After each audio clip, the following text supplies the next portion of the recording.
धुळे शहरातील नांदगाव रोडवरील 1100 केव्ही हाय टेन्शन विजेच्या तारेचा धक्का लागून एक 9 वर्षाची मुलगी गंभीर भाजल्याची दुर्दैवी घटना घडली आहे।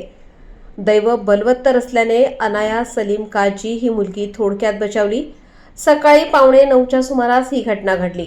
आई खालेदा शाळेत नोकरीस असल्याने व वडील कामानिमित्त बाहेर पडल्यानंतर घराची मॉपच्या साहाय्याने साफसफाई करत असताना घराजवळून जाणाऱ्या 1100 केव्ही हाय व्होल्टेज तारेवर स्टील दांडा लागल्याने ही घटना घडली। मात्र स्टील दांडा जळून तुकडे झाल्याने अनायाचे प्राण थोडक्यात वाचले। यामुळे घराने देखील पेट घेतला होता।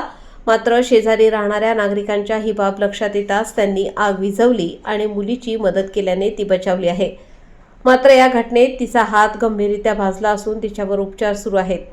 पोलीस टाइम्स या चॅनलचे संचालक सलीम काझी यांची कन्या असून ती इयत्ता 3रीत शिकते। घटनेनंतर वीज वितरण कंपनीच्या अधिकाऱ्यांनी घटनास्थळी भेट देऊन जखमीची विचारपूस करून यावर योग्य तोडगा काढण्याचे आश्वासन दिले। आज सकाळी 8:45च्या सुमारास मला फोन आला की घरी काहीतरी आग लागली म्हणून।